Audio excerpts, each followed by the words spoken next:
Star Trek 57, M23, take 2.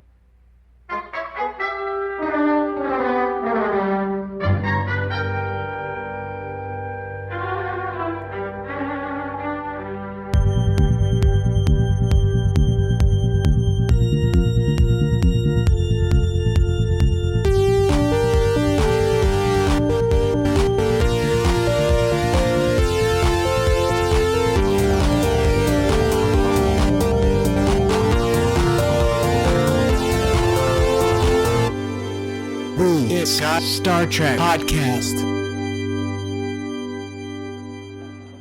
Captain Kirk and the ineluctable Mr. Spock. Welcome to Motherlode, gentlemen.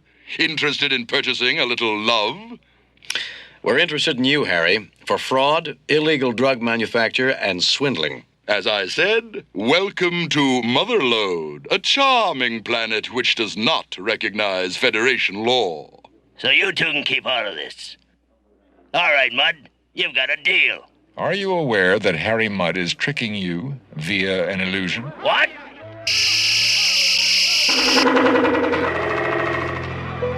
The so-called girl is a Regillian hypnoid projecting a simple illusion.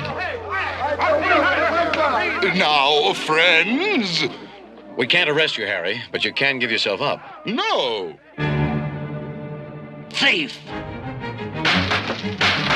I surrender myself. Free will, mercy of the law.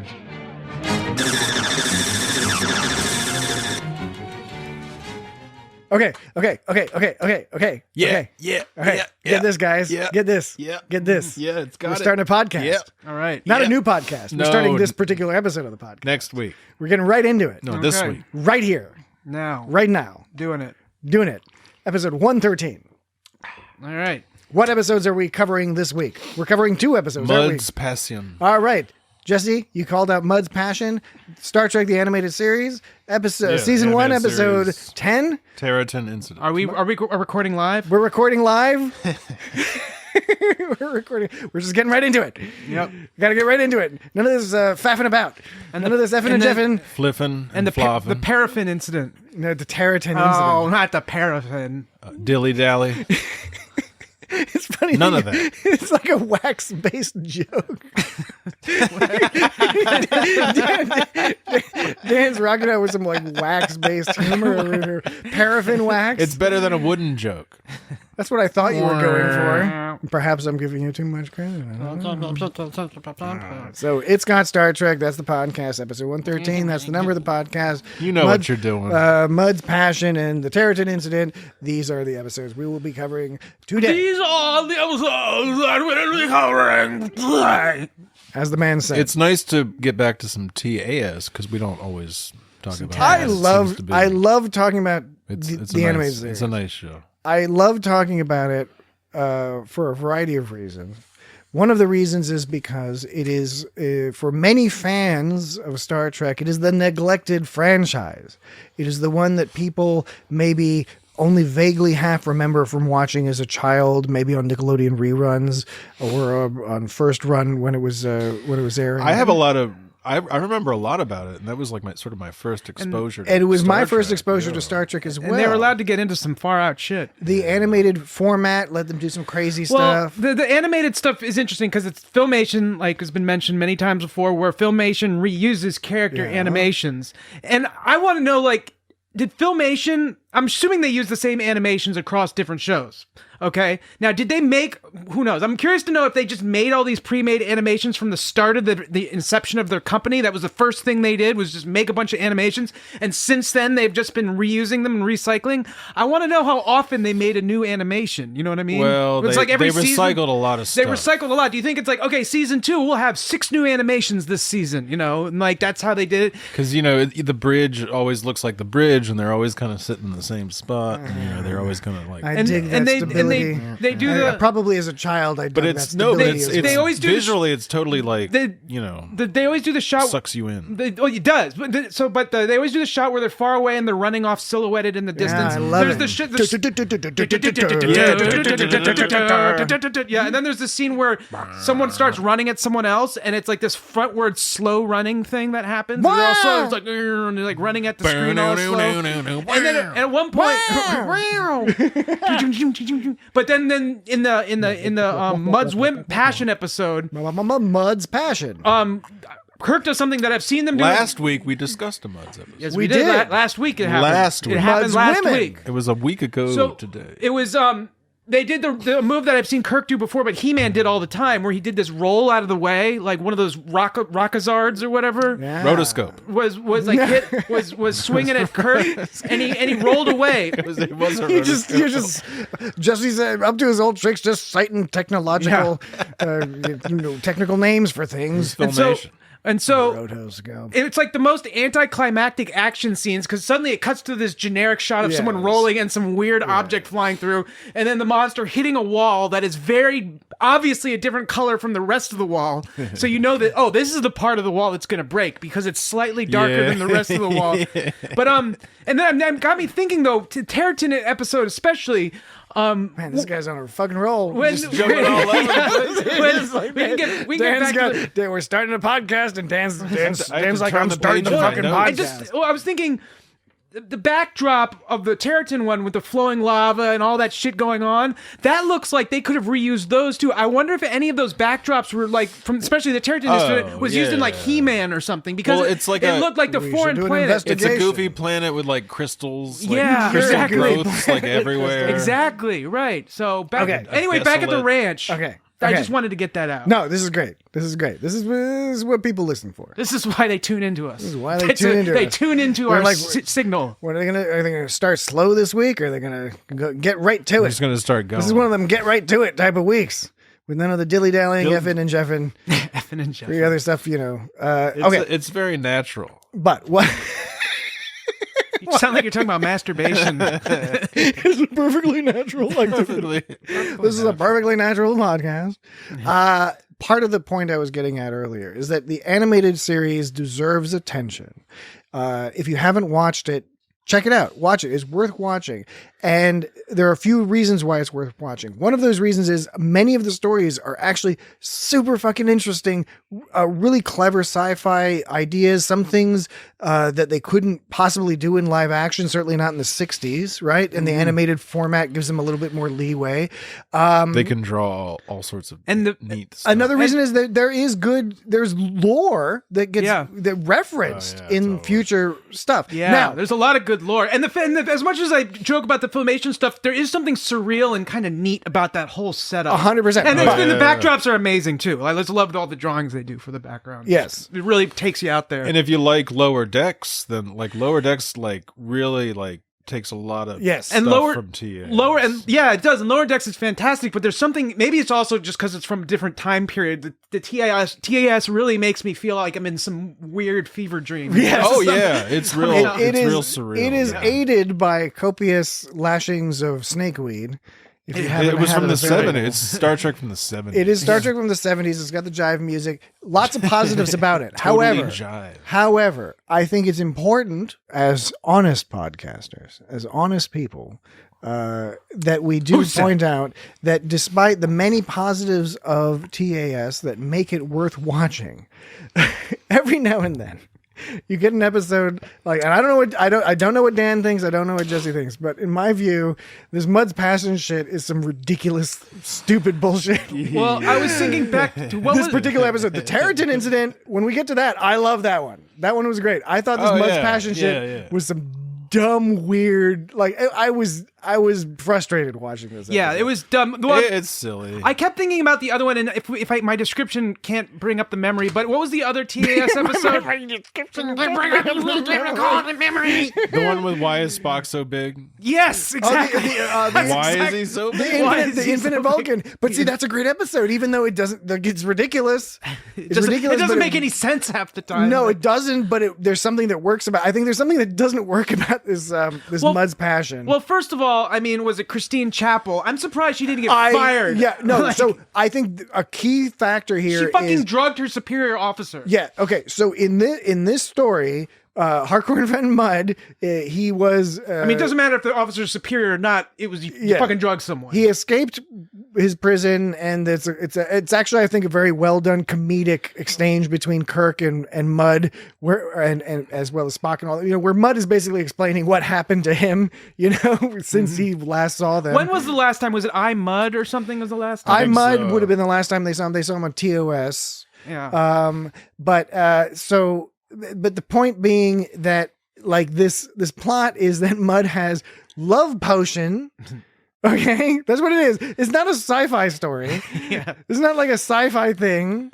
I mean, I guess you could argue, it's a drug. They have love crystals that they interchangeably refer to as crystals sometimes, and capsules. But you have the to other like time. pop open the crystals to get the love juice out. Yeah, sometimes you they're gotta called smear the love juice on yourself. But it's like that's not how crystals work. But then they call them. It's also not how. It's not a mechanism of action for drugs. You don't drug somebody else by putting the drug on you. Yeah, right. I mean, yes, I know you can put poison on your lips, and right. But yeah, my point here is doesn't seem to make sense. They're using a more fantastical, more literary plot structure here than a sci-fi. Well, when they describe the looks of it, they describe it as a crystal. But when they actually describe the mechanism of pouring it on yourself, they describe it as a capsule that you break open. So it's like it takes two forms. And it just looks like a crumbled up piece of paper. Yeah, right. Yeah. And the other so that's the plot is that Harry Mudd. That's what he's doing. He's up to his old shenanigans again. That Harry Mudd. This time it's with a love potion. They encounter him. Was his accent a little different? Was it the same actor? It's the same actor as Roger C. Carmel. He wasn't being like an Irish pirate. Yeah, he wasn't being quite as because intense as I mentioned last week, he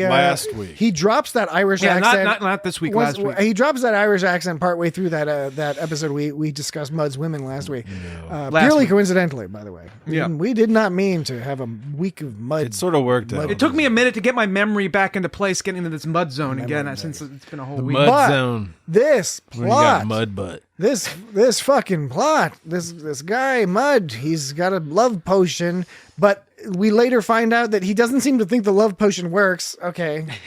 So he's scamming people. He doesn't even believe in himself. He's and such a fucking it's a con weird man, double scam because in the end we find out the love potion, the whole gag, which is again, this is out of mythology, the idea of the double-edged sword, the monkey's paw, the thing that doesn't go quite the way you think it's going to be. I wish I had a monkey's paw. In this case, as Spock puts it, he's like, a few minutes of love from many hours of hate. So that's they already have the monkey's paw, but for some reason they characterize Mudd as not believing in it. But he kind of seems to believe it. It's confusing. But anyway, the thing I'm getting at is that I just don't accept the fact that Nurse Chapel would fucking do this shit. Yeah.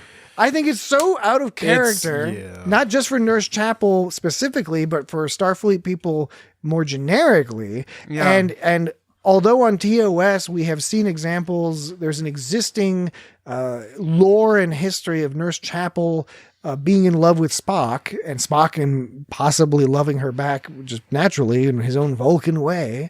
So they're playing with this. She's seeking for artificial love induced by a drug. First of all, then she tries to unwittingly drug him. But then when you brought up that point about how Spock was talking at the end, his little what's it called? His ain't nothing little on Leonard Nimoy. His punch, his jab, his jibber jubber. What's it called? Not with my Christine. When he goes, is everything all right? Yeah, not with my Christine. No, when the Spock woman goes, I love. At the very end. So after she does all this, and at the very end, Spock goes, "May I help you record this confession, nurse?" And she's like, "You'd be the last person I'd choose." Yeah, she gets fucking pissed at him. Yes. For all this shit. She poisoned him, even though she is both a Starfleet officer, a professional, educated person, and a scientist. And she got mad at him when knows that this is a ridiculous thing. And she got mad at him at first. Well, she got more mad at Mudd, but she was frustrated with him when the potion didn't work at first. And now but Spock did great. That last line was great when he goes, "A few moments of love paid for with several hours of hatred." Then he goes, "Your potion is scarcely a bargain, Harry." There's something about that line that was just really. There's a lot of great lines. It's pretty awesome. I forget a lot of them, unfortunately, but there are a lot of great lines in this episode. Spock in general, Leonard Nimoy's depiction of Spock understanding that he's having some problem with his emotions and trying to talk his way through that.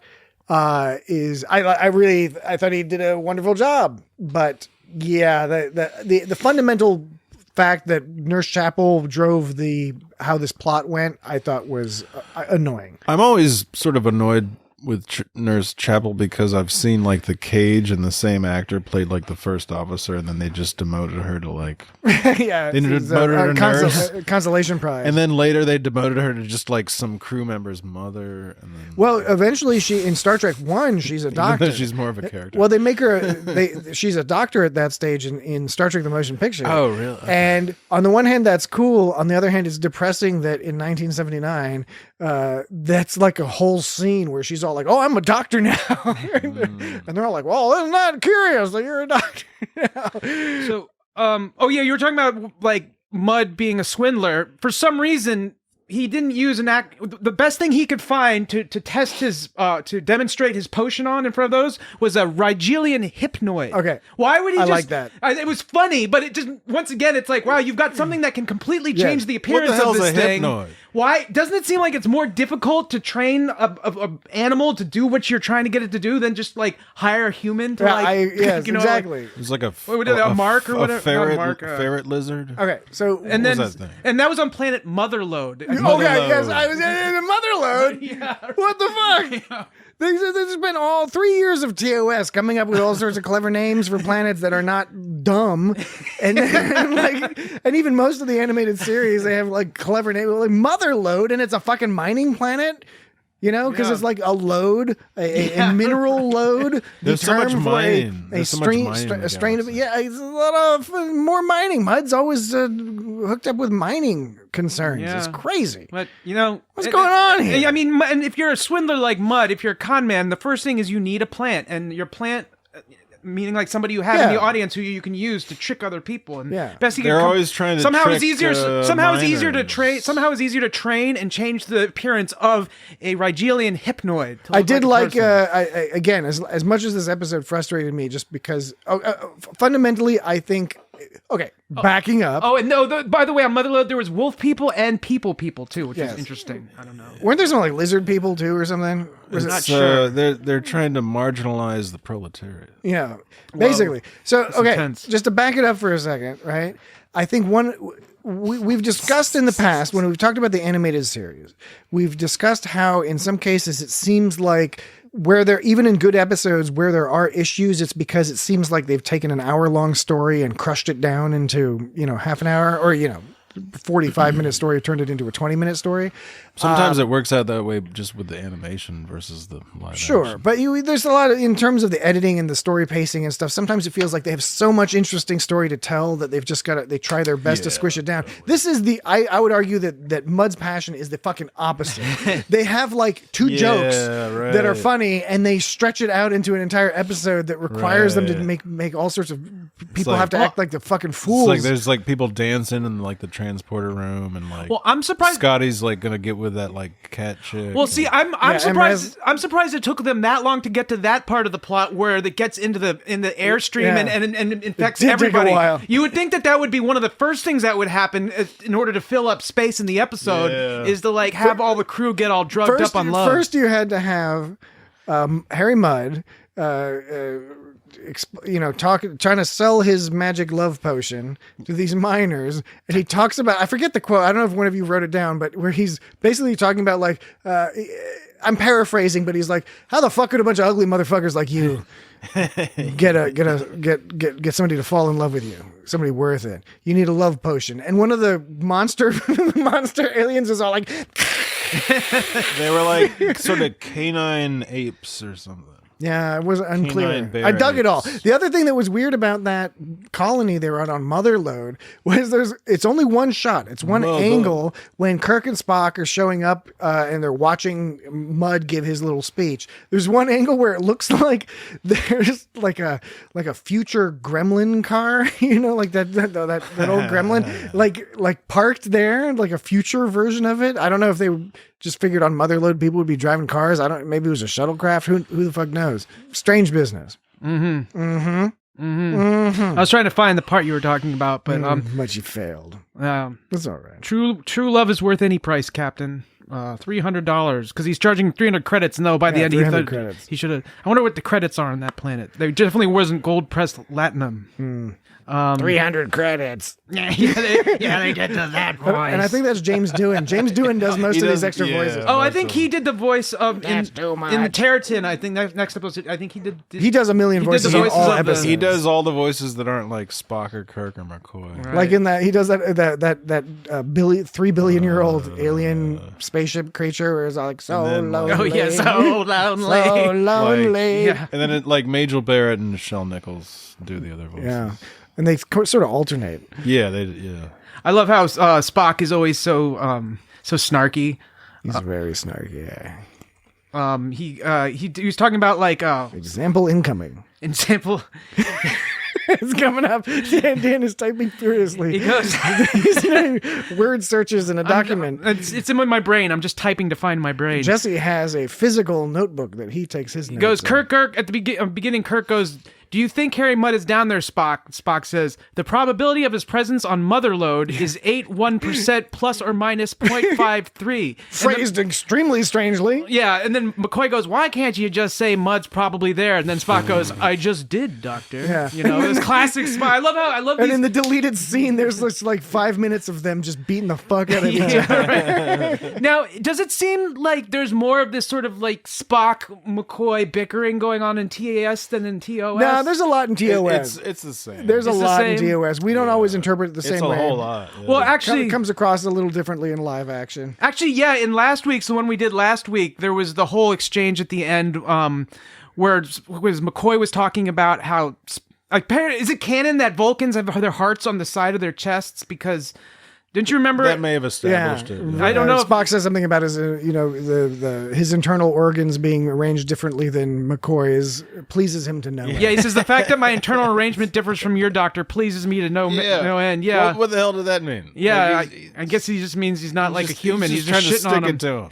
Oh yeah, that's when and Kirk goes to McCoy goes, "That must have been quite a talk you made down there. Ever try considering the patent medicine business, which I guess is the Snake oil business?" And then Kirk all disses on McCoy, goes right back. He's like, "Why should I work on your side of the Yes, street?" I like that fucked up. line. And then yeah, so and then when Spock goes, "I'm happy the affair is over. A most annoying emotional episode." I was wondering if that was some kind of meta joke about like the subject of that Mudd episode last week. I don't know. I thought that was it probably wasn't, but it seemed like emotion. Interesting that you should bring up stuff that we talked about last. Well, I was just thinking about all the stuff that we were talking Mudd. about. It's Mudd stuff. Well, we were talking about Mudd and how Spock and McCoy always like jibber jab at each other. Yeah. And Mud zone. yeah. Little tidbit here. That the fellow who wrote this was I think it was something Candell, Stephen Candell. Yeah. Something along those lines. He wrote Mudd's Women, I Mudd. Yeah, Stephen Kendall. And then he wrote this story. And he was actually intending to write a third Mudd story that because Star Trek, the original series, was canceled, they never got around to it. All I know about that story is that it was titled Deep Mud. Whoa. I don't know what the story was going to be about, but that was... I mean, you can only imagine what they probably wasn't going to be about, but do you think it would be about Deep Mud? About Harry Mudd, He wrote for a bunch for of lack of a old better TV term, shows. deep dicking somebody? Yeah, that's exactly what I'm thinking. That was about. what you were implying with your eyes? Yeah. It is an audio podcast. So Dan was just giving me these eyeballs that conveyed deep dicking. That dude's actually still alive. He was born in 27, but he's Who are you talking about? Stephen Candell. Oh, yeah, because I was Roger C. Carmel is no longer alive. He died at like 54 in the 80s. Yeah. And there's all sorts of rumors about how he died. Ostensibly, it was a heart thing. We're not rumor peddlers here, even though the rumors are quite interesting. But I recommend if you have an interest in seeing what some of the rumors were, just type in Robert C. Carmel rumors, death rumors. Some interesting ideas, as yet unconfirmed, about how he how he died so young. Oh, more of Spock being Spock. This is and Christine Chapel being Christine Chapel in this episode when she goes, Spock's being Spock and Chapel being Chapel. she goes, I think you deserve congratulations for trapping him so cleverly. And Spock goes, you exaggerate, nurse. Kindly see that your medical summary Yes. is more precise. Yes. It's like, get a clue, Spock. Yes. Or maybe he knew and he was just being polite, but I really think he just needed to get a clue. I think knowing what we know of Spock, in the full context of Spock, I think we can allow for both things to be true, that he does love Chapel and he was really into her, complimenting him, and simultaneously was aggravated that she had exaggerated. Aggravated for the exaggerated. Exaggerated a fairly So simple, him being smooth and simple him being exchange. him being precise, like we're at odds with each other. or arguably not even at odds with each other, existing simultaneously on slightly different planes. That's the wonderfulness of Spock. Man, she needs to be more professional because, taking strange potions from known criminals in order to fall in love is like day one stuff. It is day one stuff, and she is more professional. That's the aggravating thing about this episode. They already It know doesn't about make Mud. sense. They've already had 2 adventures with Mud. Christine Chapel prior to this and Christine Chapel post this is not portrayed in a way that she would act in such a not only unprofessional but presumably criminal, criminal, illegal fashion, right?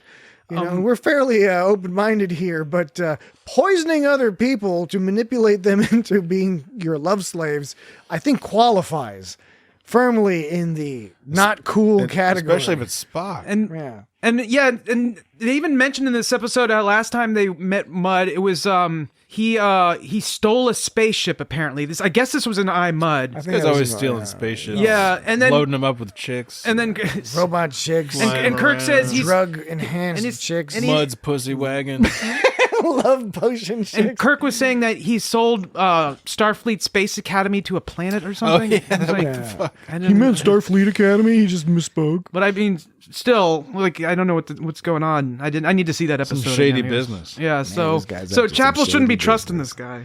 I don't know why she's trusting him in the first place. I like that Eric's guy's playing that kind of lute that's like, Oh, yeah. like 3 Eric's is arms. always awesome. It didn't sound like he was playing with 2 extra arms, but it was a pretty awesome instrument. And he's always, that's he always also, talks like this. All the aliens talk like this. Also, James doing. Captain, incorrect. Is Eric's James Doohan plays? Yeah, that's Yeah. also James doing. Yeah, James Doohan plays everybody, basically. And there's no Everybody. no Walter Koenig. Yeah, no Walter King. So, and apparently when you They almost didn't do the show because they didn't, because like there wasn't, they didn't, whoever the producers were didn't want didn't want They didn't want Walter Koenig. Everybody make fun of the way he talks. Okay, I'll do it. Yeah, you talk funny. What? Because they were worried about communism or something. I don't know. Probably. I recall vaguely reading something somewhere that the audience can confirm for us through research that Walter Koenig was planning to write an episode. I think, or maybe he did write an episode. Yeah, he did. I think he did. I think we may have Yeah, we discussed talked about this, that. Yeah.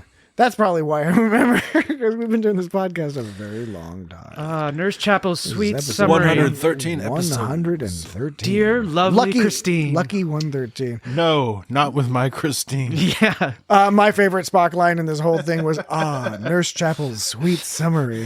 Yeah, that's what I just said, actually. I just said Did you that. just say that? I just said that. I heard you say something Yeah. else. No, I said, well, because afterwards he goes, dear lovely Christine. That's a faux pas. I know, I agree. I think that's It's funny. one of those hilarious podcast faux pas because you're like, you just totally weren't listening to the other guy. It's okay. That one guy wasn't listening Hey, to look, the you other go- guy. Those from- guys were going off on their own direction. Are these guys smoking a bunch of snake The other, weed? What's the fucking other. wrong with Okay, these you're not dudes? helping my point that I'm trying to argue for your point, your side here. I'm saying Maybe on in the future. on the other side of Maybe in it, the future. on the other side of it, the reason you didn't hear it was maybe because I was interrupting while you were talking. But no, we know that it's you are interrupting me while I'm talking, then subsequently not listening This to is what I one have of to those- say. This is the style of this podcast. It's one of those. It's funny. Yeah, it's a funny thing that we do. No, it's one of them. It's our thing. We do this. It's This is our thing. it's got disrespect. Yeah, really. No, it's one of them mutual interruption podcasts. You know, That's mutual interruption. No, podcast. because there's styles. Some people don't like that. I understand that. Sometimes you want to listen to like the history podcast, where people are stating their facts, and then When I think the other I'm- person states some facts, and they do an I interview can't stop or thinking about something. mutual masturbation now. Well, there you go. That's also this type of podcast where that topic may come up. Yeah. All right. So, What about mortuary masturbation? I don't know, bro. I kind of draw the line somewhere around there. When he was talking about the planet that they ended up at, he says the atmosphere at surface was 800 millibars. Mm-hmm. Is that a real measurement? Yeah, I mean 1,000 millibars would be one bar, Millibars one of, atmosphere, I believe. Oh, it's a It's Is like a bar? It's like a It's a barometric. pressure. It's a pressure. I didn't know that. Yeah. I probably knew that at one point and totally forgot. I mean, it's not something you necessarily need to. Yeah, unless I don't you're use like those about. like a ship's captain. Or Your something. line of business as a hitman. I don't know how to use an or abacus either, a meteorologist. or a fartologist, Be fartist. a befartist.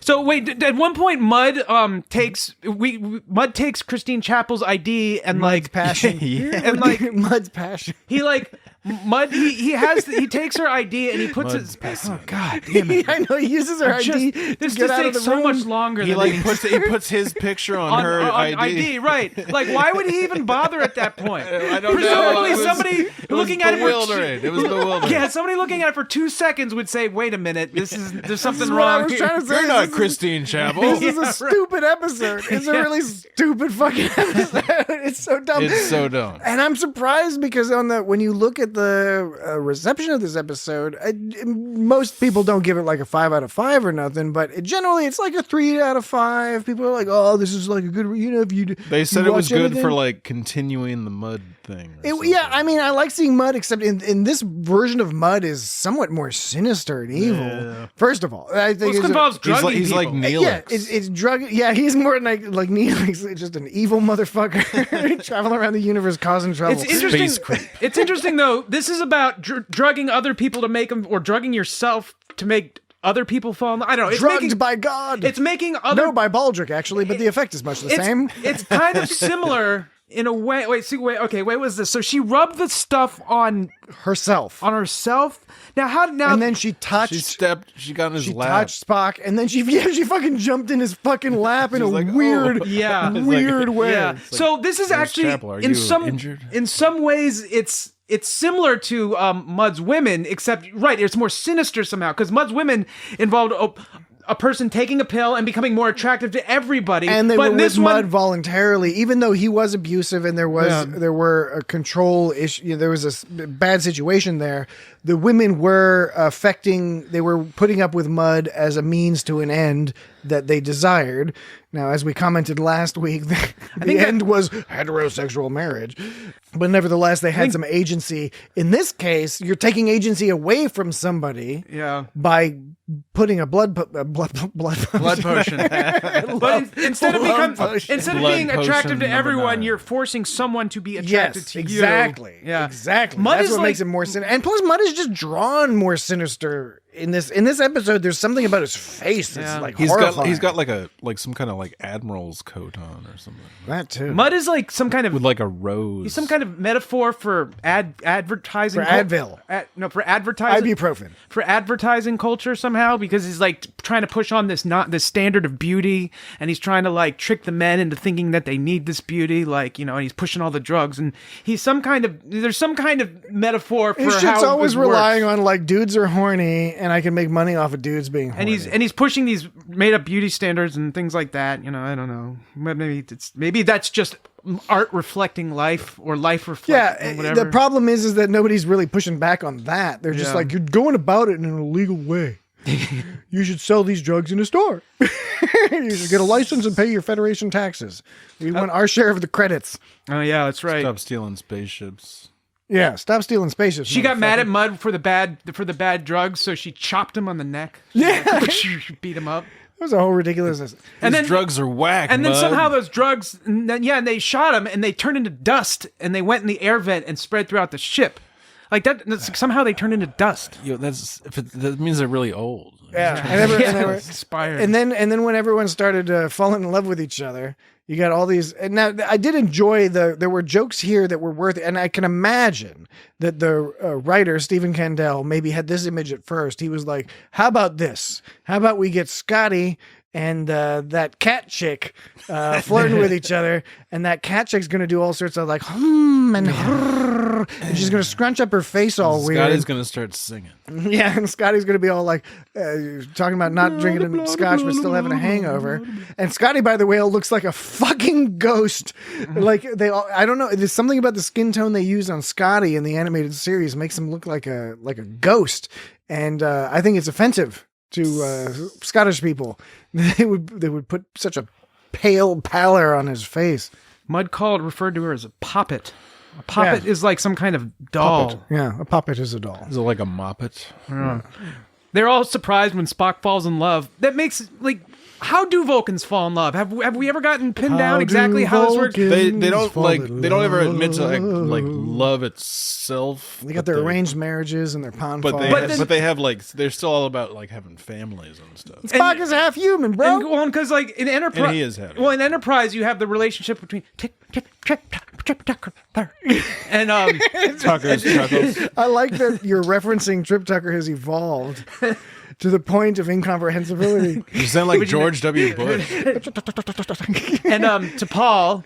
Trip Tucker's the third. And then also in J.J. Abrams' Trek in the Star Trek Beyond, or is that what it's called? The third Star Trek? Never heard of it. You're talking about Spock and Uhura? Yeah. Oh right. But Spock is half human again. I mean, Okay. you always got to factor. Well, then to Paul and got then a- even though I don't what's like the this name? whole dividing people into the little chunks of this and that. Yeah, well- it's not like you're half human means you get half of the influence of human culture and half the influence of Vulcan culture. yeah. It What doesn't work if like what that. if there's some recessive genes in there?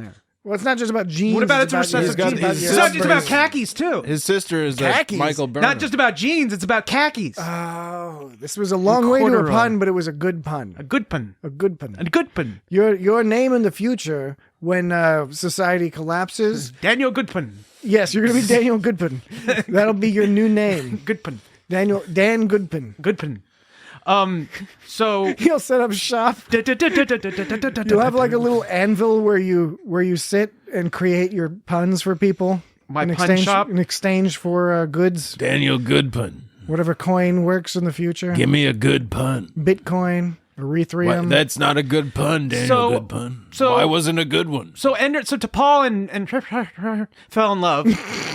So how do we describe their love? That wasn't arranged. You never know. It's weird with It was because of like they did some kind of pun. I mean, yeah. In the But end, but see they're back telling but stories, back you in know. the early Star Trek, they made it seem like it was impossible for as Bud calls him a Vulcanian. He Yes. refers to him as- Vulcanian is a common thing. Yeah, He was I've just never being heard that. He was just being an asshole. In TOS, it comes up, and I think in TAS as well. There's just like a few times where they refer to they refer to them as Vulcanians, which I suppose makes sense, depending on your perspective. So It's like saying Italian.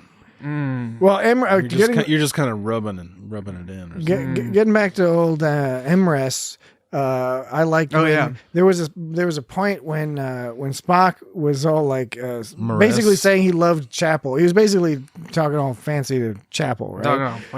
He's like Chapel, she's so great. Chapel, she's so great. Spock's like Chapel, she's so great. And MRES does like the confused cat face. It's a few frames. It's a few frames, Yeah, I know but what it's you're like talking about. you know what I'm talking about. And then it was in the same scene, but a little bit later, where she does that scrunchy nose thing, where she's kind of trying to figure out what's going on because Yeah. Scotty's starting to act weird. Right. Yeah, I thought she was sniffing at first. Then I was like, It was more like cat like doing Yeah. that. You know, like when Yeah. a cat smells something weird. Oh, I know. Like, oh, this guy knows. I know. When the cat smells your foot on a bad day. Yeah. You either get Maress or you get a her. It's like they're on different shifts. Yeah, they are on different. You very rarely get them at the That's same a good time. point. So they went down to that planet. He took her hostage. We're not quite sure why he took her hostage. I guess to barter a deal of some kind to get away. I don't know.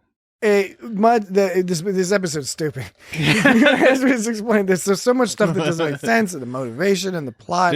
By the way, didn't we say that this was a dumb? Yeah. Yeah. So when they went down to that planet, first of all, there was this rock in the background, and it was very obvious. It's a rock slug. It's a giant rock slug. I thought monster.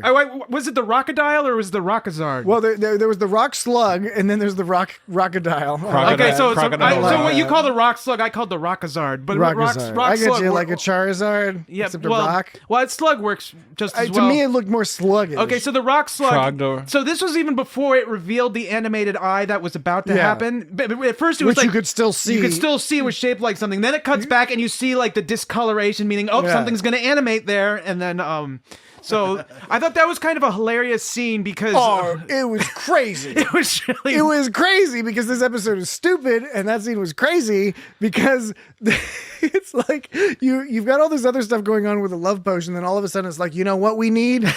We need a couple of giant rock monsters, right, to endanger Chapel and Mud. Rock monster. So yeah, right, and the resolution was, like I said, they're stretching out. They have two ideas and they stretched out to fucking 20 minutes. So they're like, we got 5 minutes left to fill. What are we gonna do? So I wasn't clear. They didn't get a Rockadile and a rock slug. So they didn't drug both. They didn't drug both of the rock monsters. I don't know what happened. None of this made sense. None made sense. I think what happened is they drugged one of them. The other went to attack him, and the other went. They didn't have enough of those bits. Like they only had 2 bits, and then all of a sudden, like he's throwing a bunch of bits up. Kirk had like a bunch, and it's like you can save some. Okay. Wait. Let me just say what I think happened. I just want to say this is how This is how it it's goes. working out in my mind. Okay. Listen to me. One of them got drugged. Okay. And the other one went to attack Kirk and them. And the drugged one was like, no, you're not going to get my lover. And then that's when they got hurt. And it was hilarious because when they start strolling towards each other while they fall in love, like the rock monster and the Rockadile. Rock monster. They're like all strolling at each other and they walk. It's all like pat, pat, pat, pat. Like they're all tiny or something. And they're just kind of walking at each other with this weird sort of like look on their. Okay. It's fucking goofy when It's super goofy when they walk towards each other to fight. And the scenario that you've described, I also arrived at that conclusion in terms of trying to derive the most charitable interpretation of events. And I agree with you. The most charitable interpretation of events is that the one creature somehow fell in love with Kirk, and then the other creature wanted to attack Kirk, and the first creature was like, no, don't attack the person I'm in love with. However, it's not clear that Kirk, like that the rock monster touches Kirk, because the rock monster takes the drug, doesn't appear to touch Kirk. Right. But you can assume that motivation, but or is it that the rock monster touches the other rock monster and falls in love with that rock monster falls in love with the first rock monster, and then they're not actually fighting. Now they're about to fuck. They're doing some rock. Yeah, it's fucking. like they didn't quite get that far or something. Or they. Why are they not beaming out anyway? They make contact and everything seems clear about like we need to beam out as fast as possible. Yeah, it could have been that the rock monsters like experience went right to the after effect where like you get to the hungover stage. Yeah, it didn't quite work. Or maybe the rock monster fell in love. It's touching rocks, so then the rocks they're touching rocks. Is that the new way to? They were like touching rocks. It's like touching cloth. Bumping uglies. So did they both? But we don't know if they both fell in love with Kirk and were fighting for Kirk's love. Bofa. See, the thing is the episode made all this. You could sort of guess at many different reasons as to why it happened, but they didn't get quite far enough to tell you exactly what was happening. They did not. So you could just sort of assume it's like, oh, some monsters are fighting. They got to get away. Yeah. Let's talk about the Terratin. Yeah. Okay. Let's take a quick break because I think we've discussed. Also, McCoy is kind of creepy in this episode. In Mud's passion when he's talking to that girl from Ops or whatever. Yeah. Oh, and he's also talking about today.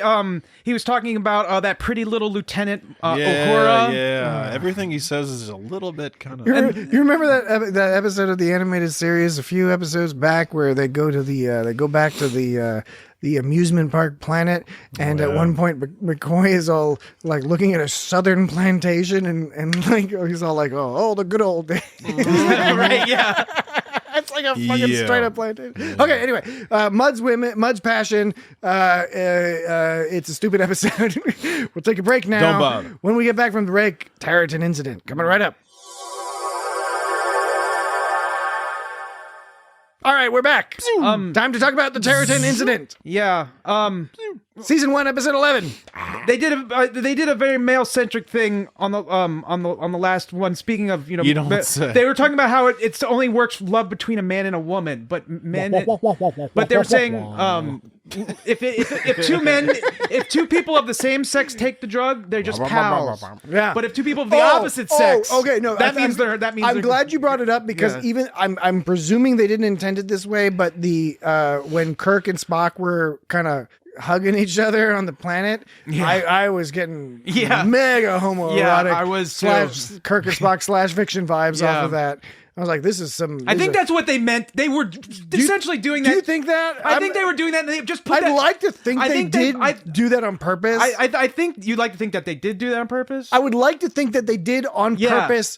And make it seem like Kirk and Spock were about to fuck each other. What I want in my perfect world is that they were about to fuck each other, but then the reason they had the line about how it only sparks love between man and a woman, and men is just close friends, and women is just close friends.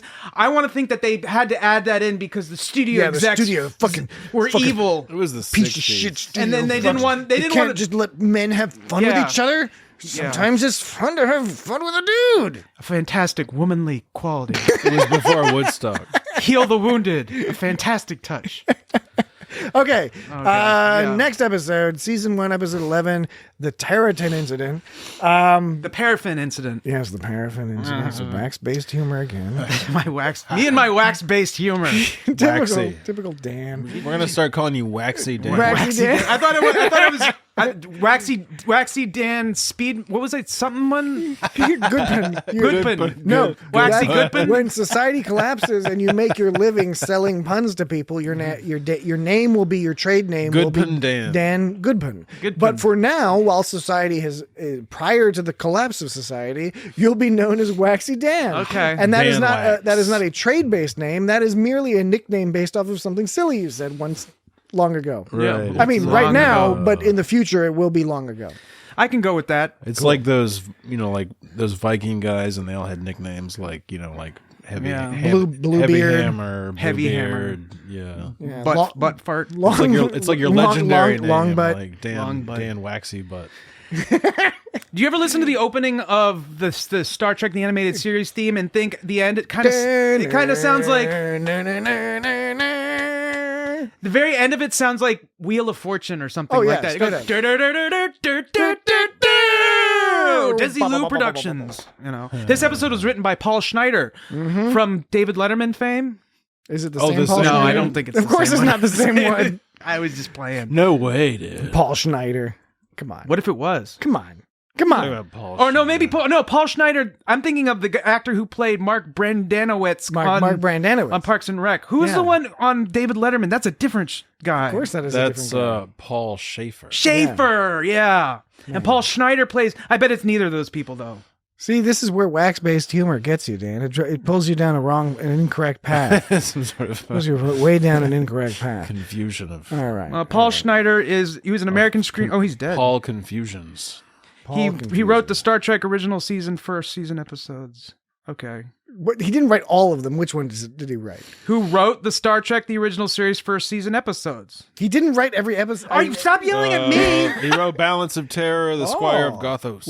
Oh, there's more to that sentence. The rest of the sentence goes episodes Balance of Terror, The Squire of Gothos, and he also wrote the animated first season episode, The Terratin Incident. Hey, he did, that's a coincidence. He did Bonanza and Mr. Magoo. Don't you like Bonanza?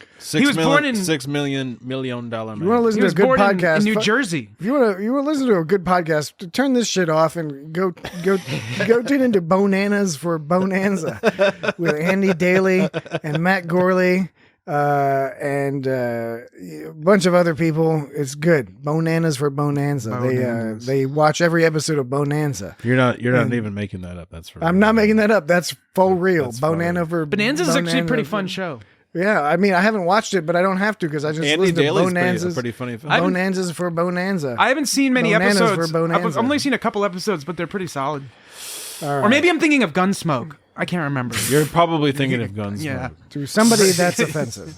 I know. The inability to make that distinction is offensive. Do you think someone that old listens to our podcast? Why would you assume somebody would have to be old to watch a television show? They're available to everyone. He wrote, it's less he wrote likely. for Buck Rogers. True, it's less likely. Buck Rogers in the 25th dimension. In the 25th. Duck Dodgers century. in the 23rd and a half century or Okay. whatever. Terratin incident, which we have not yet approached. It's on This Arachno. is all we're talking about. A burned out supernova. I really liked this episode. Yeah, this was fun. This was, I mean, okay. So it's more fun to talk about Mud's passion because it was so colossally stupid and there was a bunch of ridiculous shit. And some of the ridiculous shit was legitimately funny and intended to be so. This episode, though, I thought, here is a return to an example of a story that's sci-fi heavy story. I think it's a clever concept, this idea of these people who generations ago, due to some sci-fi ridiculous concept, shrank down in size. Right. And they were called Terratin, but it all got like corrupted. There's Terratin. aspects of miscommunication in there. There's a sci-fi element. The weapon they use to shrink it makes sense in the context. I know it's ridiculous, a shrinking ray, but it makes sense in the context they provided. And they were even giving explanations like the waves tend to wind tight such spiral molecules as dilithium. So that's why the dilithium was all like getting all weird because it was like the peeling double, like an because onion. it was Spyroid It radiation. was like somehow like the double helix or something like that. I don't know. He says Spyroid, yes. He says they won't break. They'll just keep winding. I don't know. Kirk and Spock were all talking about like how it was. The reason why the dilithium crystals got all fucked up. The reason for it was the same. season. It was the same reason that they got small somehow. And I don't know how scientific it was, but it sounded pretty awesome, and it sounded like well thought out. If it's total bullshit, I don't care because it sounded like they really thought it out. Like, and I was like, yeah, that makes sense. Sure. I like the gossamer mice. Fuck yeah! Yeah, the And the gossamer halo fish. There's some Inviso mice they had So on the what's ship. great about it is they do the gossamer mice and then the halo fish. The halo fish was cool, but not impressive. And they were keeping It them just in looked like a cages fucking fish. that just had bars, and so Yes. if they got smaller, they just got out of the I just- but to me- why were they behind it like in an To aquarium? me, it was so ludicrous that the order of events was we'll show these magical mice Yeah, that right. are like translucent mice. That we do see again, but it's not, you think you're like, okay, I'm seeing translucent mice. That must have some important plot element. They get small and disappear, and you can't find them. No, they don't help in anything. They're just the clever, weird thing. They're just like, this isn't a fucking animated show. We can do whatever the fuck we want. But then to be like, okay, now we'll just show a relatively normal looking fish. Yeah, right. And in It's like fact, an angel fish. And then when the fish fucking shrinks, I couldn't tell it was a different size. She was like, oh my God, look how much fucking smaller that's got. It's a tadpole form. I was like, it's the same still fish. couldn't tell, yeah. It's just the fucking same picture again. Jesus. So they talk about how they weigh the same because they have the same number of atoms. It's just the space Which was is reduced. cool. Science. Science. Didn't they do something similar in a different Star Trek? Sure, show? probably. In DS9 when they shrank, wasn't there something about how the oxygen molecules were the wrong size? I don't know. I thought they did Yeah, something. in one little, in That's not the- one little ship. Yeah, but I don't think that's the same one. I thought there was something I remembered seeing where I was talking about how they're the same weight because they shrank in space. But I don't. The main thing I remember from One Little Ship is when they're talking about how they have to wear like the environmental suits because if they breathed in normal sized oxygen, they would like tear them to shreds. yeah, because of the size of the oxygen molecules. So maybe they didn't. I swear, sounds remember. fishy, I feel like I remember hearing that somewhere. Maybe I just happened to see this episode again somewhere and I just forgot. But Maybe, man. but that like the problem with that situation is that would increase the pound per square inch that you'd put out. pound for pound, Pound for pound. are these women more beautiful? Measurement for measurement. So if you Mud's women, reference to Mud's women. So listen if- to last week's episode. Last so could you week. If you imagine? haven't already, go listen to last week's episode. Could you imagine something that's like an inch tall? Sure, I can imagine something. Shut the fuck up. Jesus Christ. Sure, I can imagine. It's like you're getting so carried away. Proceed. We're all getting so carried away with ourselves. Proceed. It's the animated series, man. What are you take gonna a do? breath. The animated series makes you go fucking insane. Yeah. So if you were, things that are an inch tall, if they weighed the same as you did now, or what Jesse did now, if you have an inch tall, tiny, skinny thing weighing this as much as a human does, and it stands on your chest, I don't think anyone ever stood on each other's chest. But if you did, for example, that would probably go through you like a knife or some shit, right? Yeah, Yes, it's and a density. It's the thing. same principle. as you could have like a neutron star, which is collapsed down. It's not quite a black hole, but it is so dense that a teaspoonful would weigh as much as the entire Earth. Yeah, they call it. It's like the Chandrasekhar limit. I don't remember what it's called. But the limit. There is a limit. They didn't know what's about the name of that actor? Jay Chandrasekhar. He's also he's a director. Director. Yeah, mainly a director who acts. He was in those movies. Yeah, those movies. It's basically the density limit that if a collapsed star surpasses this, it can only get this amount of dense. But if for some reason it gets denser than that, the whole shit collapses and becomes a black hole. It becomes a singularity, becomes a black hole. What are you going to do then? What are you going to do? You're going to get sucked in. You're going to slurp up some of that Hawking radiation. Get sucked in. You're gonna. A Smurf is 3 apples tall. You're gonna reacquire some of that information that fell into that hole. Tall. 3. No, they're 3 apples. What three, the fuck baby. are you talking about? 4 apples tall? That doesn't even make sense. Who has 4 apples? 4 apples. You can't stack 4 apples. Come on, baby. man. I know it's late, but Jesus. All right, what were we talking about? Terratin incident. Terratin. I don't even know about that shit. Okay, so I will say that, and this references a comment, Dan, that you've made a few times on previous podcasts about sometimes when they tell the story, but they don't have the other perspective. They don't have the alien perspective. Oh, right, yeah. And that is true here. And I can see how if this episode was a normal, proper hour-long length, 52 minutes, whatever it was in TOS days, I could see them including the alien perspective, stuff going on the alien planet, maybe developing that a little bit more. There'd be a little more back and forth. Yeah, because what we get is, I give them credit, it's sufficient. It's sufficient for what we need to conclude the story. And so they instead they spend so much of the time focusing on the challenge of the crew of the Enterprise shrinking. Now, what I really thought was cool about this episode was that most of that was not played for laughs.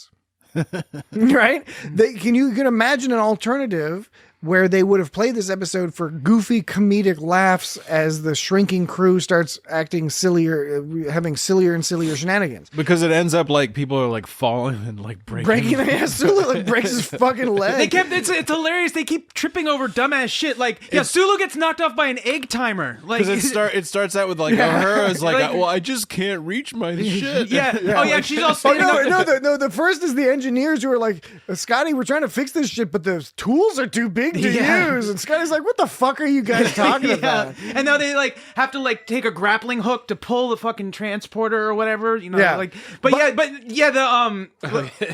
fucking Sulu gets knocked off by that pin and that egg timer almost kills him, and then someone trips over like a needle or something. Yeah. So there's a lot of those gags which end up being hilarious. They are good gags. When did people become so fucking clumsy? But what's great about it is that they've got the gags there. It is a kids show. They got the gags there, but the focus is on the problem solving, right? Now there's failures along the way. Like Sulu, for example, he gets obsessed with this idea briefly that he really wants to just like, let's just vaporize this shit, man. I don't want to deal with this. Yeah. And he gets hurt as a result, but that's part of the problem solving process. Yeah. Sulu's being insubordinate. Well, Kirk is all like, okay, we know we're shrinking. Spock has analyzed this. He's figured out how long until we can no longer actually push buttons and shit. So in the meantime, let's use that time. Let's use that time to jerry-rig devices to help us control things even when we're smaller. That's smart. Yeah. That's just like proper, clever problem solving and working with the time they've got. He's the cabinet, baby. Kirk figures out the whole beaming down thing and accidentally figures out that corrects his size. And then and for some reason, why does he have a tiny tricorder? I couldn't figure that part out. Yeah. Why was his tricorder? Did they in the meantime? They didn't have replicators back then, right? No. So in the meantime, it's a little. Technically, they couldn't replicate uniforms because they were made out of algae. Sort of, yes. I mean, retroactively, I think all the rest of Star Trek has decided they must have had some sort of replicator. It just seems weird that he had a tiny little tricorder. You're not talking about his tricorder. You're talking about the communicator.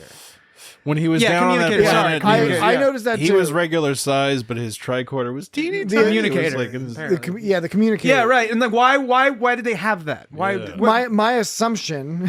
Is the communicator made out of organic stuff? No. My headcanon was that when the line Kirk has about jerry rigging things to help them is a catch-all line so that things like the communicator, they built that. They built a communicator. And built that shit quick. Yeah, And they would have to build a new one every 5 minutes. You because, didn't build that. If we allow for the retroactive addition to replicators, because they never say they don't have replicators, they just don't say they do. They have something similar. They have food. They have food that comes out of little slots in the wall and shit. We just don't see them materializing. Yeah, but fine. Their uniforms are some kind of algae. They didn't replicate. Yeah, the uniforms. Xenolon or something. Which I was looking up. Xenolon. Yeah, I thought all the uniforms were Xenolon. Yeah, so they must have invented that for this episode because according to Memory Alpha, it's created for processing a form of algae. Starfleet uniforms from the mid 2260s to early 2270s. It mentions that the Terratin incident is what it mentions. So that's the only Probably they invented. the only time. I thought that was really cool. I thought the idea of algae-based uniforms was super awesome. No, I thought it was awesome too. It was funny though. They just invented it just. That's why they're so form-fitting. But it was so obviously to make the plot make sense. So Yeah, they so wouldn't they don't have to fucking worry about the naked, clothes. just Kirk flopping his cock around. Right. Yeah. And it was nice of them to explain. that cock but it was up. it was nice of them to not ignore it. To try to explain it. That's why one reason why I like this episode. This is a classic Star Trek episode. There's a classic sci-fi conundrum, and it's all supported. The plot is supported by various technobabble and other sci-fi concepts they come up with. And the way they approach the issue at first is you don't really know that there's a specific problem. It just begins with them sort of checking the shit out. And in fact, it's all about how a starship would work as a unit to investigate an unknown situation. Unit. Because unit. Because the beginning, Kirk he's all talking to Spock. He gets bridge reports from Sulu and Eric's. Spy word radiation. He gets then he goes engineering, Scotty, and he's like Scotty. and he's like they're purring like happy kittens, and then for some reason Purring like happy kittens. and then that's weird because he talks about happy kittens, but then Kirk talks to sickbay and asks them about their animals for some reason. So I don't know. They went from and they were there gossamer rats or something. The gossamer mice. Gossamer mice.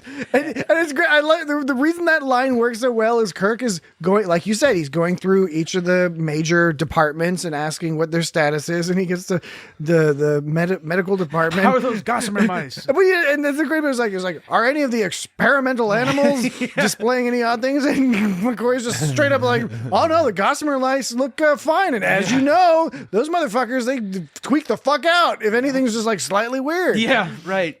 Yeah, so it was. Do they become more solid? What happens to them? Is that how you can tell? It's oh no, they're all super translucent, so those motherfuckers are right as rain. Wait, was that the halo fish? What did the halo fish do? The halo fish changed color. That was they changed color. Okay. Yeah. So again, less impressive than the gossamer mice, which apparently changed opaqueness. But it was hovering in the air. I like that. It was, but that whole exchange was kind of.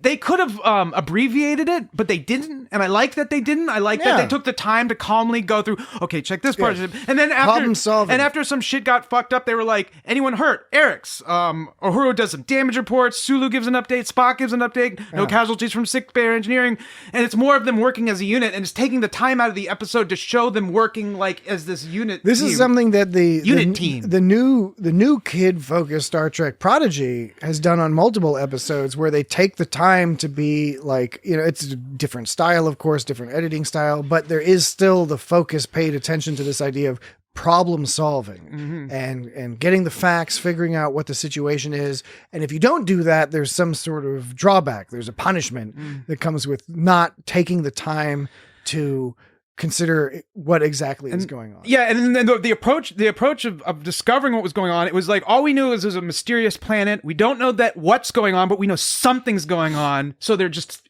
investigating it, inspecting it. So in the words of Scotty, it says, "You sound like you're blathering, man, but I'm actually giving very cogent points about..." I agree. That's why I'm listening with rapt attention and not responding. Do you remember that part where Scotty said, "You're blathering, man"? Yeah. Do you remember that? No. You remember that time? Did you think it was annoying when Nurse Chapel fell into the aquarium? Yes, because she kept saying, "Help, help."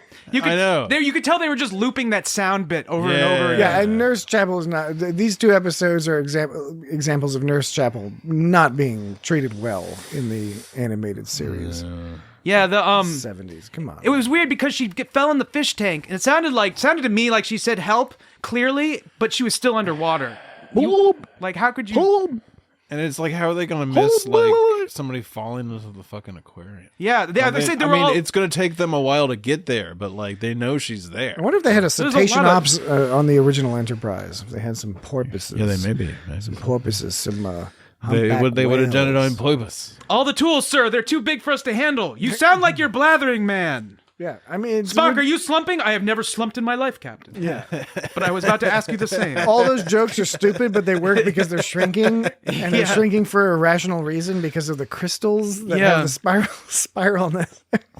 From the spiroid. But no, it's the radiation. reason though. The reason the crystals went spiroidy, it was the same reason their DNA or their atoms went spiroidy. There's your problem right there. Your crystals have gone It spiral. was like a macro They've gone all version. Oh, by the spiroid. way, speaking of macro, they had what by the way, they had what they called They had what they called a macroscope at the end. Okay, a macroscope. It's not just a microscope that is large in size. That's a telescope. A macroscope doesn't actually exist. A macroscope would take a big object and make it look smaller. It would take something that was too big for you to see fully and make it small enough that you could see the whole thing fully. I don't think they have anything like that. The device that Kirk was using at the end to talk to these people hello. was hilarious.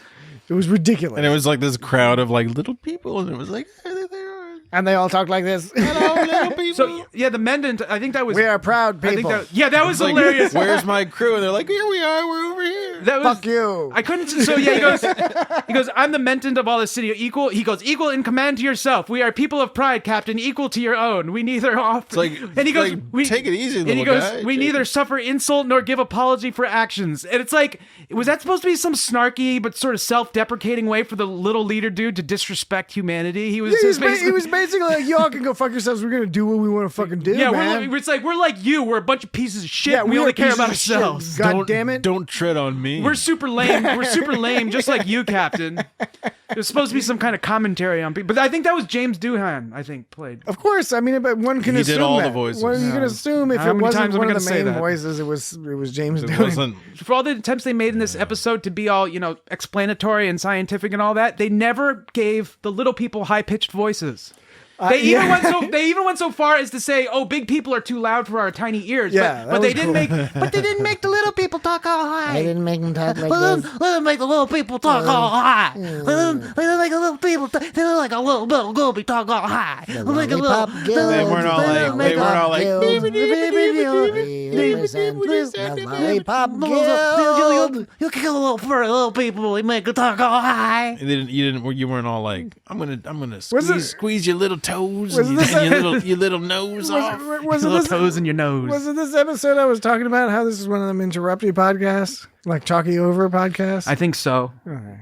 Why? You thought it was last week we talked about that? No, I was just curious. What are you talking about? Oh, are you saying are we interrupting you right now? No, not at all. I was very amused by the previous 30, 35 seconds, and involved a lot of people talking over each other in a humorous way. It was almost sounded like music. The little yeah, cute I guy thought is we going. were- It's like they get a cute little furry guy. I thought we were kind of jamming on that. I know. Yeah, it was good. It was good jamming. It was they were layers. They had the infamous Transporter Room 3 in this episode. And they played that string music that was like Mwah! all that volcanic Mwah, activity. mwah, mwah, mwah, mwah, mwah, mwah, mwah, mwah. Well, so the DNA reaction reduction limits, right? So the DNA double helix mirrored that of a dilithium. Deoxyribonucleic acid. It mirrored that of the dilithium crystals. Were they dilithium or were they lithium? I think they were dilithium. I think at this stage they're dilithium. Okay. This is 1973. They've matured. The lore And has They grown got their shit together. And like so- a moss upon so- a soft Oregon rock. So they could model what was happening on their DNA by looking at the dilithium crystals. And Spock goes, they're shrinking by a factor of 32.9. And did you notice Kirk, without missing a beat, he goes, in other words, we're going down to 1/16 of an inch high. How do you figure that shit out so quickly? Factor of Kirk- 32.9. Because he's a captain, baby. Well, Kirk was like a fucking valedictorian. He's been to college, He was like man. a I'm not smart saying he's motherfucker. dumb, but like even a Kobayashi super... Maru, man. even a smart super person would have trouble But it's figuring that. It's like 32. I don't. Is think it it's canon too that complicated. Kirk is really It's good with just math? fractions. That was back in the day. They weren't It's just using the fractions. metric system. Oh, Were okay. they using new math? Is that why? I can't state with confidence that it's canon that Kirk is good with math. But what I can state with confidence is back in the old BBS days when you had those MMMMMMMRPPGs. Are you talking about muds? You're talking about muds. Yeah, before the MMMMMMRPPGs. Not the hardcourt mud variety. But muds, yes. Multi-user. What was it? So hardcourt mud is spelled MUDD, but this kind of mud is spelled MUD. Is it? I thought it was MMUD. I think it was just MUD. It was like multi-user. Duh. Duh. I don't have any idea. No, what you're the hell right. you guys are talking It is MUD. It's a multiplayer, multi-user. Multi real-time virtual. Multi-user. It's a multi-user dungeons. Dungeons. That's right. Except there was a popular one. Now, children out there, listening. Childress. You may not understand what we're talking about because this was pre-internet, Well, this was during the transition. Pre-World Wide It's when you could go on Prodigy service and wander away into the wild west of the internet for like $5 a minute or something. But I'm talking before Prodigy. I'm talking about BBSs. I'm talking about Telnet. I'm talking about FidoNet. I'm talking about text-based. Yeah, back then they used back then they used the unencrypted, insecure. Is it insecure or unsecure? In this, it would just, insecure. But I always think of insecure about how you feel insecure. Anyways, they use the unencrypted version, Telnet. They don't use Telnet anymore because it's not encrypted. It's plain text. You might not use Telnet anymore, but maybe some other people occasionally might use some Telnet. They should upgrade. Maybe some shady. It's the same reason you don't use HTTP. Anyway. You should go to HTTPS. Well, yes, of course. In that case, of course. I'm not a fucking fool, man. I'm not talking to you. I'm talking to the audience, and I'm not assuming that they don't know either. I'm just throwing it out there. What I'm trying to convey is Star Trek related because one of these muds, one of these multi-user hardcourt muds, was a Star Trek based mud, and more specifically, it was a Starfleet based mud where you would join up with a ship. And you became a crew member and you had to work your way up the crew. All the users were real people. It was all text-based. But the thing is I really enjoyed trying to become a part of this community because even back then, when I was quite young, I was a fan of Star Trek. However, there was so much fucking math involved because as a lower level crew member, before you worked your way up, you had to run the either the navigation or the weapons control or engineering. Astrometrics. And it didn't matter whatever section you were in, you would get commands that would literally involve math that you had to calculate in order to get the right That's some answer. intense Did you have to bust put out in- your like TI-80 whatever? you had to do bearings and others and engineering ratios of stuff, and you had Oh, to fuck that, calculate stuff. And if you got it wrong, the result in the game would be that your ship would have a problem. Oh, no. And you were having to. It was insane. It is insane because like It the was most not fun, by the way. the most That's not a game. The most realistic thing now, and It's like a job. I've never played it, but I've heard it's pretty awesome. And like you'll hear Ship simulator. You'll hear every once in a while in like some kind of video game journalist article. It's like some 5-month war has been waging in EVE Online. EVE Online is the Oh yeah, I know all about EVE Online. yeah. It's like this, and they talk about these insane battles that are like Musk. that happen organically. Usually having to do with somebody trying to steal someone else's trade Yeah, planet or there's- something. there's a lot of shit or that some goes people on there. Space or battles? fighting over who owns the planet or something. But even those, I don't think you have to do that math shit. It's different kind of complicated. I'm not saying it was it's just less weird to be complicated. like sitting at a But- computer but maybe typing in answers to math questions. Maybe the deal is with EVE Online, they're like, it's not that people don't like complicated shit. It's that nobody wants to sit and like We don't wanna calculate. do it. We don't want to do I mean, homework. I could join the Navy and then learn how to sight in a Navy warship gun. So I- And to the somebody's paying distance. you for that. So it's like- exactly, so it's and like I'm they- trained to do it, by the way, too. So- I'm not just logging into a fucking weird Telnet server. Yeah, so it's probably like they took a lot of cues from those muds, but then they got rid of all the shit that was kind of like okay, this Tedious is and boring. ridiculous. and then they exchanged it for other cool shit or something. I don't know. Right? All right. They really streamlined that Really whole. did a number. All right, let's take a quick break and we'll get back to we'll wrap up things with the Terratin incident and any other stray thoughts about Mud's passion. Stray thoughts. Stray Thoughts. This has been an episode of Stray Thoughts. We'll be right back with less stray thoughts in a moment. Be right back. Maybe more. Okay, we're back. Full spiroid wave analysis takes 8 years. Man, you're all about the Spyroid shit. And then that's what Spock says, and then Kirk is like, bypass that analysis. Spyro the Dragon. I'm going to say it again. Spock said, Spock? full spiroid wave analysis he says it takes 8 years for a full spiroid wave analysis. Yeah. Spock. And That's then intense. and then Kirk goes, bypass that analysis, as if like like He's just like, don't fucking bother. no, as if like it's hilarious that he gave the command to like don't worry about it because it's Yeah. like as if like you saying okay begin on that analysis of 8 years right away. He's You know? like, just don't worry about it. Yeah, just don't worry about it. I thought that was He's like, hilarious. it was pretty funny. I thought it was hilarious. Yeah, I mean, it is pretty funny. It's fucking hilarious. Man, Write in at feedback at thisguystartrek.com and let us know if you thought it was hilarious or pretty funny. the Titanic. We'll collate the fucking responses and shit. And I don't know. Pretty funny. We'll put it on Twitter or something. Yeah, I think that's a On good a scale two choices. of 1 to 5. No, just two choices: hilarious or pretty funny. Those are the two choices. I mean, you know. the Titanium Smiths of Libra Yes. made a non-shrinking bracelet for Chapel. Chapel, who has not been fired for drugging Spock. Peculiar. But, in the previous you know. episode, she poisoned a fellow officer on purpose with illicit intentions. Yeah, Ridiculous. Eric. I like Eric's can't fit into his eyes to opticals. I like you so slowly see like them. It's like their equipment stops. I can't being fit my usable. eyes into the opticals. Yeah.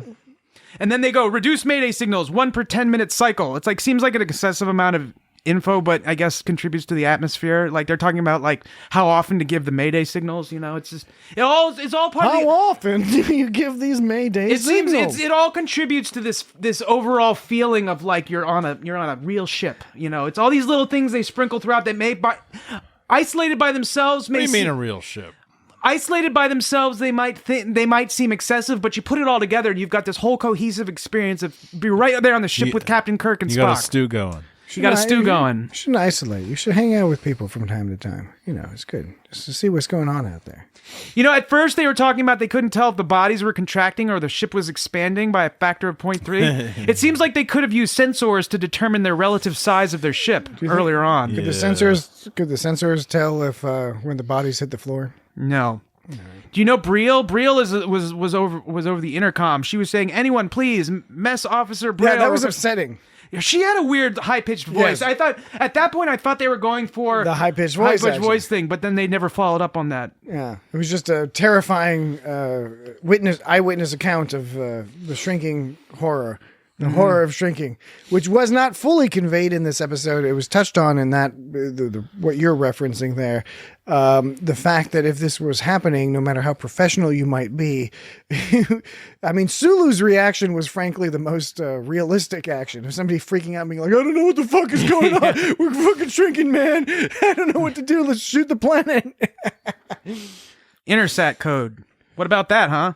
I don't know. What about it? What was he's talking about? Ain't nothing about He it. was talking about Intersat codes. They were talking about how the Intercept or intersect? Intersat codes. Intersat, What? like intersatellite Intersatellite codes, yeah. Intersatellite code. Kirk goes, meaningless at the moment, Bones, but it was sent twice. Odds against that occurring in a totally random transmission are too high to ignore. And I agree with him. I agree Absolutely. with him in principle. Absolutely. It's the odds are good too sound high. logic. You know, there are ways to figure out if a probability is too high to ignore, and I think you can probably make a fair guess at this one at least. Look. All I'm going to say is this. This is all I'm going to say. which is this episode rocks in part because of things like that. That is a logical response. Okay, we got these letters conveyed to us twice. That it's unlikely that they're random letters. So this means something. Awesome point number one. Point number two, when Spock explains what you referenced earlier, Dan, that this was Terra 10. Actually, Jesse referenced that. Okay, Jesse referenced Thanks. that it was Terra Right. 10. Yeah. And that it has been over time evolved into the term Terratin. Cool. That's All right. pretty cool. That's cool. I'm down with it. They didn't have to do that. They could have called the episode Terra 10. Yeah. This is just an extra little bonus thing Yeah, it's a little neat thing. that works because it makes sense, because one would presume the It's, language would evolve over the many generations. It's pretty high level, I think. Yeah. I think that Shrunken City, it reminded me, that's when I started really thinking about He-Man. I was wondering if that that structure of that. It looked like it was out of He-Man. It looked either He-Man-ish or like out of the Snorkels. Yeah, right. Yeah, it did. It looked like it was some underwater snorkel. You know what? It looked like it was a snorkel land. I think that's more correct. But I think this is pre-snorkel. Pre-snorkel. I think 1973 might be pre-snorkel. They probably used it in the 80s. Yeah, I didn't look up snorkels, but I think it's pre-snorkel. So you're talking about how great Earth cracks will soon swallow all. Once again, there's a great coincidence going on that the Enterprise stumble upon. Technically, they wouldn't be Earth cracks because it's not on Earth. Well, Earth as in rock and. No, I understand. I'm just saying technically, though. I see by the face. Other people can't see your face, but I can, and I can tell. But once again, it's a great coincidence that the Enterprise stumbled. It's an excellent coincidence. High quality. You didn't let me finish my sentence. Yeah, I was just, I'm like a hype man. I'm helping out. There's you don't know what I'm going to say. There's no great coincidences. There's just coincidences. Look. It's an excellent coincidence. You go, boy. The conceit here is that we don't know what the other person is going to say. I know. I'm hyping you up. So why would you hype me up if you don't know what I'm going to say? We're having a conversation. Because I'm confident that whatever you're going to say is going to be some brilliant ass shit. No, but we're not. There's no audience. It's just us here. It's just us. No, but we record this and we give it to the people. No, but we pretend that that's not the case. That's how it works. I don't pretend that. No, but that's like pro wrestling. Everyone knows that it's scripted, but we pretend that it's fun. No, I know, but I put this on the internet and people listen to it. No, but a whole fucking shitload of people listen to this. But we don't talk about it. That's the whole point. That's the game we play. It's like giving a foot massage. It's it's too cool to talk about. The holiest of holies. Yeah. Okay, it's a coincidence that the Enterprise stumbled on this group of tiny colonists. We reference Pulp Fiction a lot. I know. It's a coincidence that the Enterprise stumbled upon this group of tiny colonists right as all was about to be swallowed by great Earth cracks. I don't think it counts as a coincidence when they sent a distress signal and a ship responded to the distress signal. That's not quite a coincidence. It's a coincidence in the timing that the Enterprise was the ship that heard the distress signal and got there in time. But then what caused the Earth cracks? Well, I thought the Earth cracks was just some natural shit that was happening. That's what I mean. Is like the Earth crack. You saying that they sent the transmission out because of the Earth cracks? Yes. I mean, they were. It was a distress call. I thought it was just happening. They needed somebody to rescue their little city, man. Oh, yeah. No, I mean that's my understanding. Maybe I missed the whole.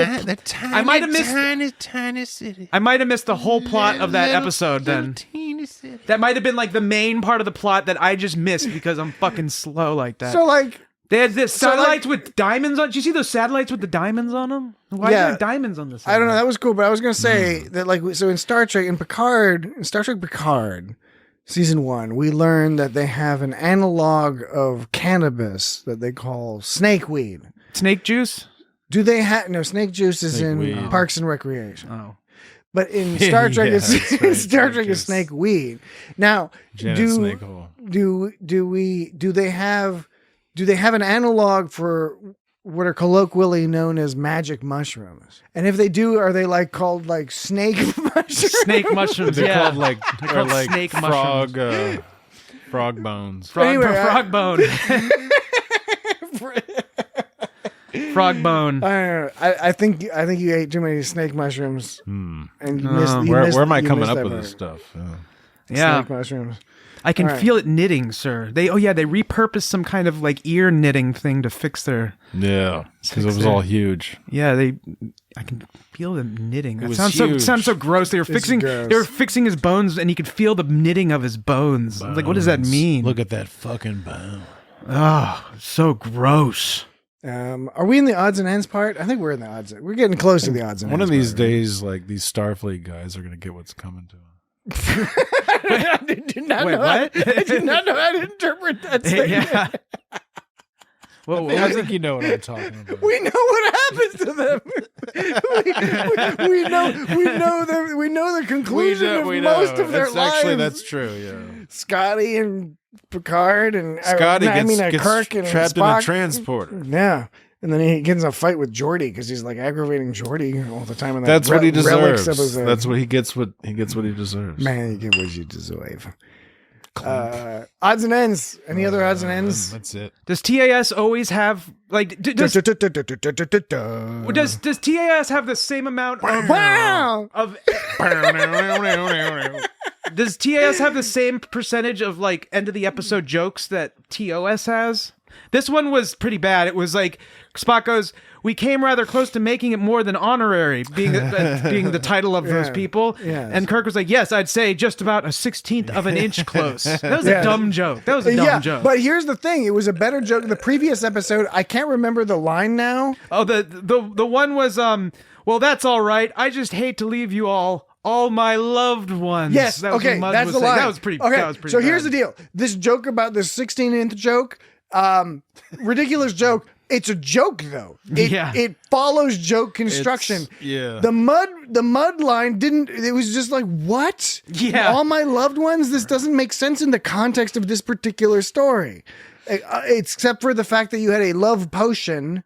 But that's not how your love potions work. It didn't create like a bunch of all loved it was ones. was referencing the episode, and Man, And that was a fucking stupid episode. TAS is like a distillation of TOS, and like by this point, like all the TOS formula is down, and so it's going to be in each TAS. Yeah, that's a good episode. point. Actually, they're not going to hit it every time. You but don't. like, You don't. But win, they know what win every they time. know what beats they got to hit. Yeah. And I guess the like Beat Saber. the joke in the So like they're going to have that joke at the end. the joke in the Mud one on the last week's we saw Mud's people. Mud's women. Mud's women.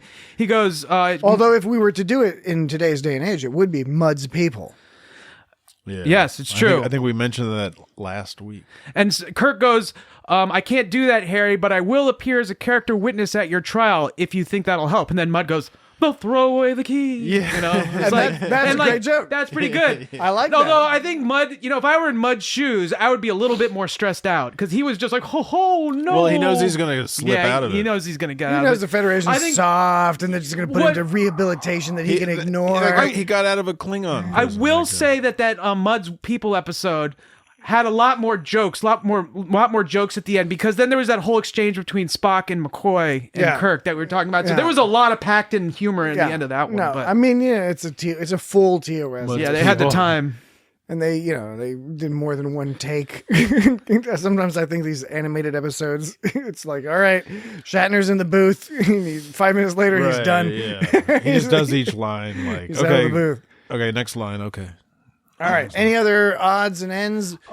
Dribs and drabs? I think there was one. Where do they blibs come up and with this bloobs. stuff? Where do they come up with this stuff? Hey, where do you come up with this? Where do you guys get off? What do you even where do think? Where do you get off? It's 1973. We got to make a Star Trek cartoon. Oh, when Dig up a bunch of old scripts and get some of the old script writers and just tell them to write some What's scripts. change up some old shit. Maress on the previous one, when she all put her paw on the view screen button, it looked like one of those cheesy cat paw effects when the people, when you make like a real cat look like it's grabbing at people stuff. Yeah. Her paw is all like, Grabbing it. Because it comes out all straight. Like, yeah. you think she can drive? Do you think they let her drive the ship? Can you? She can man. drive Cats can't 65, fucking drive. 95. How's it go? Remember that? I SNL can't drive 90, 85. 55. 55. Oh, there was- what the fuck?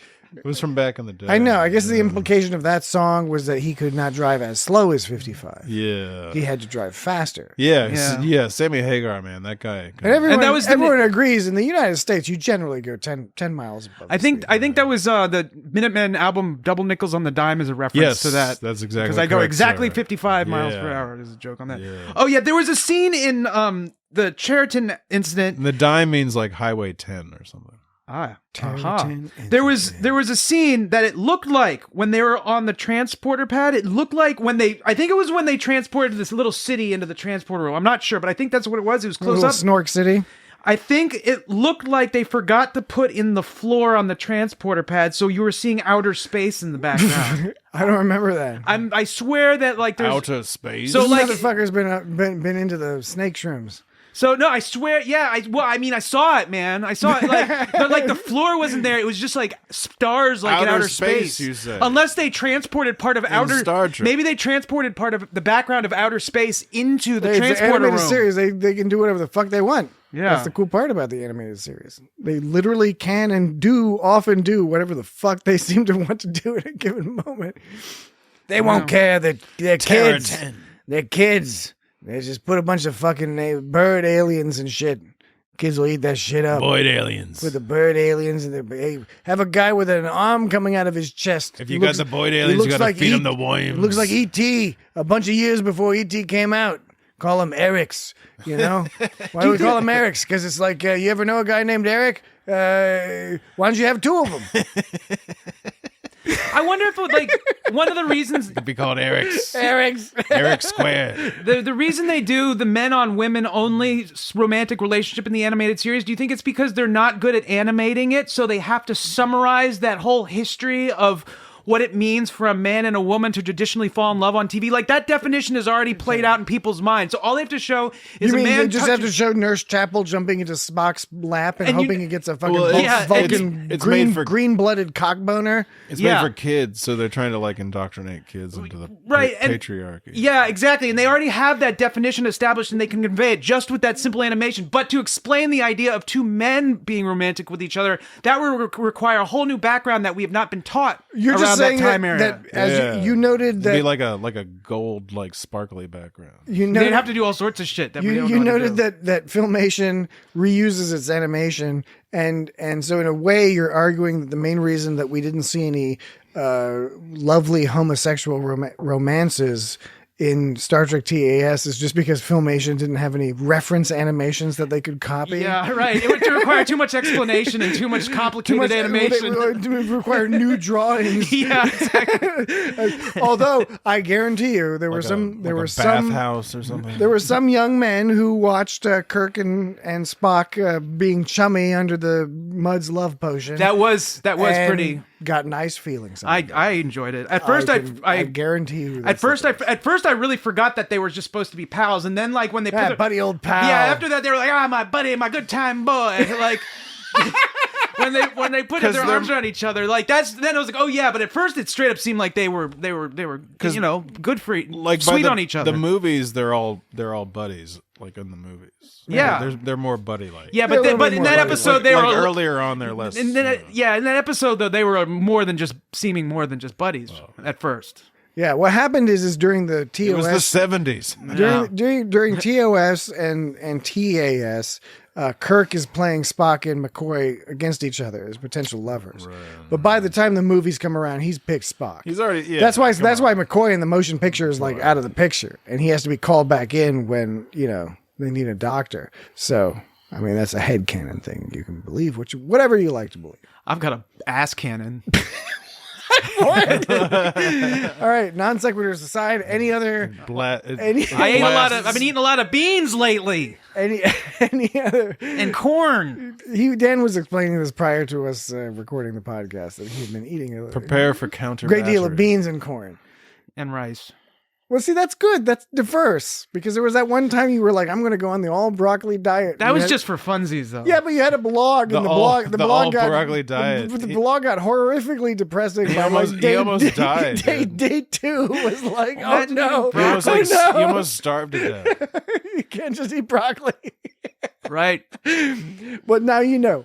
You couldn't wake up one day or something. Yeah, by the end, so one of our friends helped me cheat, and he made me broccoli pasta, which was technically cheating, but I think he just felt so bad for me that he was like, "Come on, man, you gotta eat something semblance of something other than broccoli." All right. So, any final thoughts on either Mud's passion or the Terratin incident, which, at least in my opinion, we have the Terratin incident, wonderful, great sci-fi story, well constructed, well put together, and then Mud's passion, which is just stupid.